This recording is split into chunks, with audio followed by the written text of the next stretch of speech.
बिस्मिल्लाहिर्रहमानिर्रहीम। आज my dear students हम चैप्टर नंबर 5 मैं आपको इंशाल्लाह ये पढ़ाऊँगा। ये चैप्टर नंबर 5 अकॉर्डिंग टू वो बुक है जो मैंने आप लोगों के साथ में शेयर कर चुका हूँ। चैप्टर नंबर 5 हमारा है थ्योरी ऑफ सप्लाई। इससे पहले हमने पढ़ा था थ्योरी ऑफ डिमांड।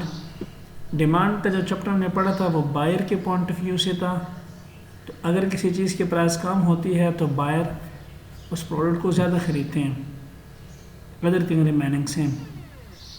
इसी तरह अगर किसी जब हम सप्लाई के चैप्टर को पढ़ते हैं तो सप्लाई हम सेलर के पॉइंट ऑफ व्यू से पढ़ते हैं।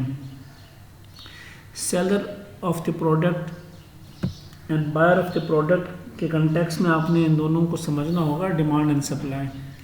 डिमांड जो है वो बायर ऑफ द प्रोडक्ट के कंटेक्स्ट में हम पढ़ते हैं, जो उसमें ह्यूमन बिहेवियर है बायर के पॉइंट ऑफ व्यू से हम डिस्कस करते हैं।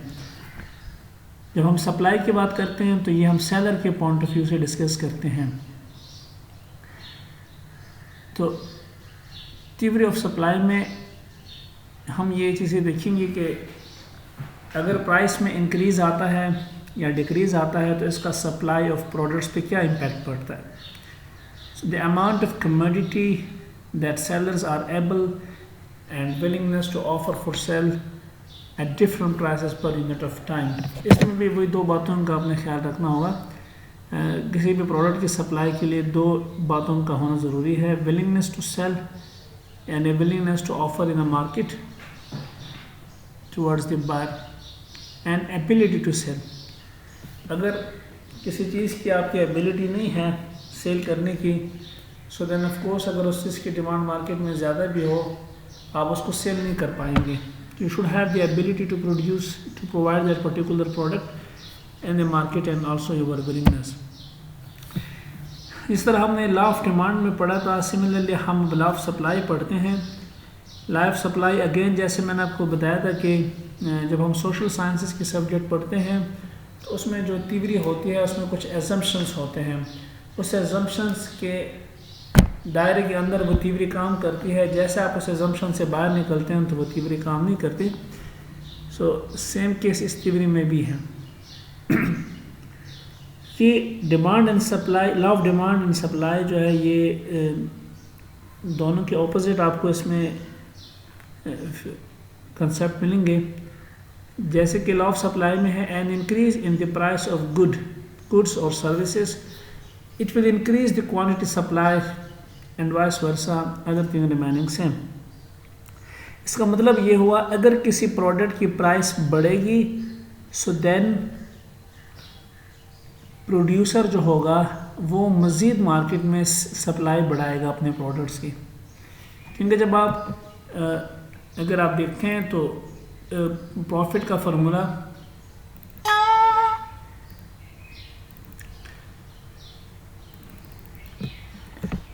फार्मूला क्या है, sale minus cost. For example आपने कोई प्रोडक्ट को सेल किया हुआ है ₹12 पे, जबकि उसका कॉस्ट बनता है ₹10, तो प्रॉफिट क्या बनेगा, सेल माइनस कॉस्ट, आपका ₹2 प्रॉफिट है। अब अगर किसी चीज़ की प्राइस बढ़ती है, ठीक है, 12 से सपोज वो 13 हो जाता है और उसकी कॉस्ट वही 10 है, सो ऐसे केस में आपका जो प्रॉफिट है ये मज़ीद इंक्रीज़ करेगा। इसीलिए जैसे जैसे सेल्स की प्राइस बढ़ रही है प्रोड्यूसर पसंद करेगा कि वो ज़्यादा से ज़्यादा मार्केट में प्रोडक्ट्स को बेचें। ठीक है, जैसे आजकल आप देखते रहते हैं मार्केट में जैसे चीनी की प्राइस बढ़ती है तो प्रोड्यूसर जो है वो सेल बढ़ा देते हैं, दे विश कि वो ज़्यादा सेल करें हाई प्राइस पे। सो लॉ ऑफ डिमांड में जो हमने पढ़ा था वहाँ पे नेगेटिव रिलेशनशिप था between price and quantity demand. यहाँ पे रिलेशनशिप पॉजिटिव है, यानी अगर प्राइस बढ़ती है तो क्वांटिटी सप्लाई भी सप्लायर बढ़ा देता है या प्रोड्यूसर बढ़ा देता है। ये आगे एग्जांपल से एक बात समझ आ जाएगी। मैं इन फैक्टर्स की तरफ थोड़ा बाद में आता हूँ। अच्छा, ये मैंने डायग्राम के से आपको जो है ना ये डायग्राम की शक्ल में प्रेजेंटेशन की लॉ ऑफ सप्लाई की। आप देख सकते हैं जैसे प्राइसेस बढ़ती है सप्लाई आल्सो बढ़ती है। प्राइसेस जैसे कम हो जाए तो प्रोड्यूसर या सप्लायर जो है मार्केट में सप्लाई भी कम कर देता है। एक एग्जांपल से इस बात को समझते हैं। According to law of supply, suppliers will offer more of a good at a higher price. ठीक है, think about it. If people are willing to pay more for what I am selling, then I want to make as much of that product available as possible. यानी अगर लोग जो है वो मेरे किसी प्रोडक्ट को ज़्यादा प्राइस उसके लिए देने के लिए तैयार हो जाते हैं, सो देन ऑफ कोर्स मेरी कोशिश होगी कि मैं मैक्सिमम चीज़ों को सेल करूँ जो मेरे पास अवेलेबल है। अब देखिए इन्होंने एक पिज़्ज़ा की एग्जांपल दी है कि अगर पिज़्ज़ा जो है उसकी प्राइस 10 से 11 हो जाए, ठीक है, 10 से 11 हो जाए, जबकि उसकी कॉस्ट $8 है, तो मैं अगर पहले बेचता था 10 रुपये का पिज़्ज़ा जिसकी कॉस्ट 8 है तो मुझे 2 रुपीज़ का प्रॉफिट होता था। अब मेरा प्रॉफिट बढ़ रहा है क्योंकि इसकी सेल्स प्राइस बढ़ गई है, 11 हो गई। So I want to make as many as I can to maximise my profit. So मैं प्रॉफिट को बढ़ाने के लिए मज़ीद मार्केट में सप्लाई करूँगा पिज़्ज़ा की। ठीक है, इस चीज़ को टेबल से और ग्राफ से भी समझने की कोशिश करते हैं।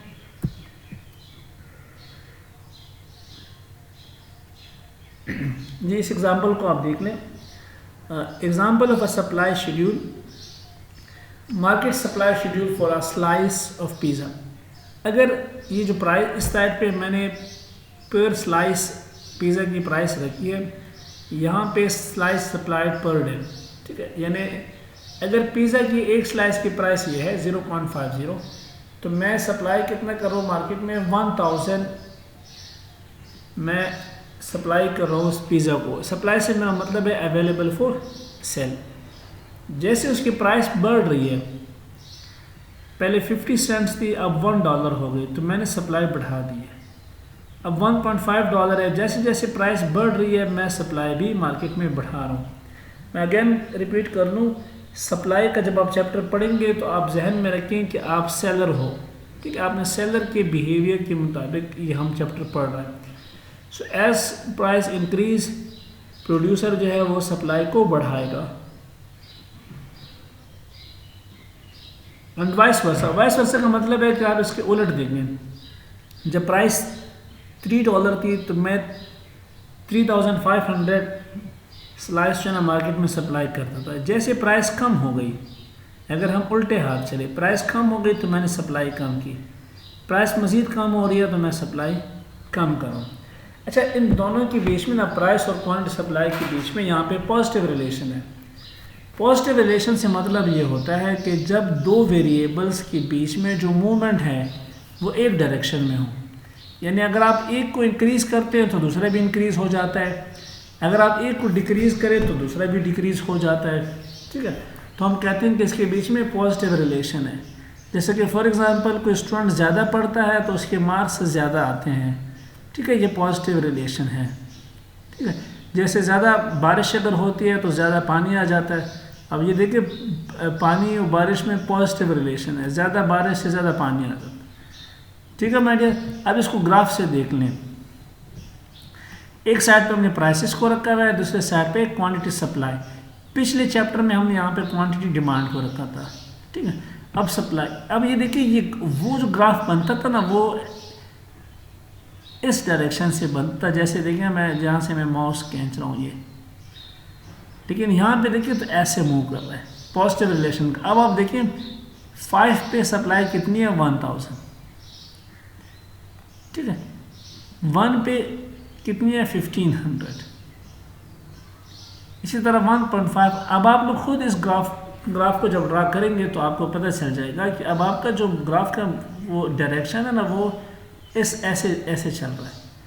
इससे ऐसे ग्राफ जब आपका कर्व बनता है तो इससे पता चलता है कि इन दोनों के बीच में पॉजिटिव रिलेशन है। किन दोनों के बीच में? देखें, एक साइड पे वेरिएबल आपका क्या है, प्राइस है, दूसरी साइड पे सप्लाई है। ठीक है, आप देख रहे हैं जैसे प्राइस बढ़ रहा है सप्लाई बढ़ रही है, प्राइस बढ़ रहा है सप्लाई बढ़ रही है, ठीक है, प्राइस बढ़ रहा है तो सप्लाई बढ़ रही है। A supply curve is a graph of the quantity supplied of a good at different prices. So इस ग्राफ से भी पता चल रहा है कि प्राइस में इंक्रीज है तो सप्लाई बढ़ रही है, प्राइस अगर कम हो रही है, अगर हम इसको उलट देखें $3 पे सप्लाई 3,500 दी, जैसे प्राइस कम हो गई है तो सप्लाई भी मार्केट में सेलर ने कम कर लिया, ठीक है माय डियर। अच्छा, जब आपके पास ना, जैसे मैंने डिमांड में आपको बताया था कि जब आपके पास प्राइस की वजह से डिमांड में इंक्रीज एंड डिक्रीज आता है तो हम इसको कहते हैं extension and contraction of demand, अगर याद हो। यहाँ पे भी हम इसको कहते हैं extension and contraction of supply. अगर सप्लाई में चेंज आता है because of the price, not other factor, जो कि हम थोड़ी देर बाद देखेंगे, प्राइस की वजह से अगर सप्लाई में इंक्रीज एंड डिक्रीज आता है तो इसको हम कहते हैं एक्सटेंशन एंड कॉन्ट्रैक्शन। अब देखिए एक्सटेंशन का मतलब होता है बढ़ाओ, ठीक है, तो सप्लाई में इंक्रीज कब सेलर लेकर आता है, जब प्राइस बढ़ जाता है। तो rise in prices result in extension of supply. देखिए यहाँ से सप्लाई जैसे जैसे प्राइस बढ़ रही है सप्लाई भी बढ़ रही है, पहले 4 देन 5 देन 6। सिमिलरली जब प्राइसेस कम हो रही है तो सप्लाई भी सुकड़ रही है, मार्केट में प्रोडक्ट कम हो रहा है। Fall in price result in contraction of supply. So इसको हम चेंज इन सप्लाई भी कहते हैं, एक्सटेंशन एंड कॉन्ट्रैक्शन भी कहते हैं, ठीक है माय डियर। अच्छा, कभी कभी सप्लाई में change other than price factor की वजह से भी हो सकता है। अब मैं आता हूँ उस सेकंड स्लाइड्स की तरफ। ये देखिए सप्लाई के लिए और भी ऐसे फैक्टर्स हैं जिसकी वजह से सप्लाई में चेंज आ सकता है। जब जहाँ तक अभी हमने पढ़ा ये लॉ ऑफ सप्लाई, ये तो तब काम करेगा जब ये बाकी चीज़ें सेम रहें, जबकि बाकी डिटर्मिनेंट्स या बाकी फैक्टर्स सेम रहे, इसलिए मैंने इसके ऊपर एक लाइन खींची है, ठीक है। इसमें जैसे कि है price of commodity, substitute commodity, यानी कोई ऐसा प्रोडक्ट है, जैसे कि मैंने अभी पिछले एग्जांपल आपको दी थी पेप्सी की। अब अगर कोक की प्राइस जो है उसमें चेंज आता है, वो सब्स्टिट्यूट प्राइस है, ठीक है, तो उसका भी इफेक्ट आएगा आपके प्रोडक्ट की सप्लाई के ऊपर, ठीक है। इसी तरीके से ये जो SI लिखा है सप्लाईज ऑफ इनपुट, देखिए माय डियर, इनपुट से यहाँ पे मतलब आपके वो रॉ मटेरियल है जिससे आपका फाइनल प्रोडक्ट बनता है। जैसे कि फॉर एग्जांपल अगर आप कोई बेवरेजेस बेचते हो, बेवरेजेस में मतलब कोल्ड ड्रिंक्स वगैरह, अब उसकी इनपुट क्या है, रॉ मटेरियल चीनी है, उसमें आप दूध डालते हैं, ठीक है, बाकी जो इंग्रेडिएंट्स है, अगर उनकी प्राइसेस बढ़ती हैं, इस वजह से प्रॉब्लम क्या होगा कि आपके पास मार्केट में प्रॉफिट का मार्जिन कम हो जाएगा। तो अभी सेल प्राइस नहीं बढ़ा, लेकिन आपने मार्केट में उस प्रोडक्ट की सप्लाई को कम किया। क्यों कम किया? क्योंकि उसकी कॉस्ट ऑफ प्रोडक्शन बढ़ रहे हैं, यानी जो रॉ मटेरियल की कॉस्ट है वो बढ़ रहा है, तो आपको ज़्यादा सेल करने से कोई ज़्यादा फ़ायदा नहीं होगा। अब इसका वाइस वर्सा देख लें, अगर इनपुट की प्राइस कम हो रही है, मतलब कोई प्रोडक्ट है वो 8 रुपये का बनता था, आप 10 का बेचते थे, अब वो प्रोडक्ट 7 रुपये का बन रहा है, मार्केट में प्राइस अभी भी 10 है, तो प्राइस चेंज नहीं हुआ, जो उसके रॉ मटेरियल है उसकी कॉस्ट अगर कम हो गए तो इससे भी आपका प्रॉफिट बढ़ जाएगा, प्रॉफिट मार्जिन बढ़ता है। सो ये यहाँ पे इसलिए आपको समझाया जा रहा है कि अगर इन चीज़ों में चेंज आ जाता है तो बेशक प्राइस वही का वही रहे, इससे भी सब सप्लाई जो है वो इफेक्ट होती है, ठीक है। तो ये ला तब काम करती है जब ये चीज़ें इफेक्ट ना हो। जैसे कि आप देखिए ये एक्स, मैंने एक्स के साथ लिखा है सब्सिडीज़। सब्सिडीज़ का मतलब आप लोग इकोनॉमिक्स के स्टूडेंट्स हैं तो आपको समझना बड़ा इम्पोर्टेंट है आपके लिए। सब्सिडीज़ हम कहते हैं गवर्नमेंट की तरफ से एक प्रोडक्ट के ऊपर जब सब्सिडी लगती है, उसका मतलब ये होता है अगर आज के एग्जांपल्स में आप आज के हिसाब से मैं आपको एग्जांपल दे दूं, चीनी की जो प्राइस है फॉर एग्जांपल, वो सेलर जो है चीनी को बेचना चाहते हैं 100 रुपीज़ पर किलो। अब गवर्नमेंट ऐलान कर लें कि हम पर किलो 10 रुपीज़ सब्सिडी देंगे, तो इसका मतलब ये होता है कि आपको चीनी 100 रुपीज़ के बजाय 90 की मिलेगी, ठीक है। लेकिन जो सप्लायर है उसको 100 आउट ऑफ 100 मिलते हैं। 10 रुपीज़ उसको गवर्नमेंट पे करती है आपके बिहाफ में, और 90 रुपीज़ खुद कंज्यूमर पे करता है। तो वो प्राइस प्रोडक्ट की, वो प्राइस का वो पोर्शन प्रोडक्ट की जो गवर्नमेंट आपके बिहाफ पे करता है, उसको हम सब्सिडी कहते हैं। अब जब किसी चीज़ पे सब्सिडी लग जाती है तो सप्लायर को तो कोई नुकसान नहीं है, क्योंकि वो प्राइस वो मार्केट में गवर्नमेंट से उठा लेता है। तो ऐसे चीज़ भी लोग ज़्यादा ख़रीदते हैं मार्केट में, तो इस चीज़ की भी सप्लाई मार्केट में बढ़ जाती है।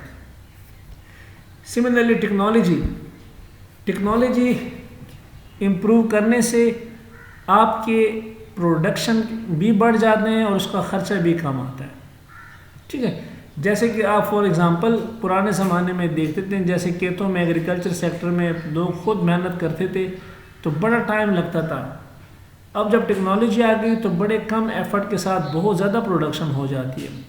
तो टेक्नोलॉजी आने से आपके कॉस्ट कम हो जाते हैं। एक और एग्ज़ाम्पल आप देख लें, जैसे कि कंप्यूटर आने के बाद, उससे पहले हमारे ऑफिसेज़ में ऐसे मशीन यूज़ होते थे, लोग हैंड से लेटर्स वगैरह लिखते थे, फिर लोग टाइपिस्ट हम भर्ती करते थे, वो टाइप राइटिंग करते थे। अब आपके पास कंप्यूटर के आने के बाद बहुत जल्दी काम हो जाते हैं, बहुत कम खर्चे के साथ। पहले से आपके पास फाइल जो है वो कॉपी पड़ा होता है, आप उसमें चेंजेस करते हो, लेटर भेज देते हो।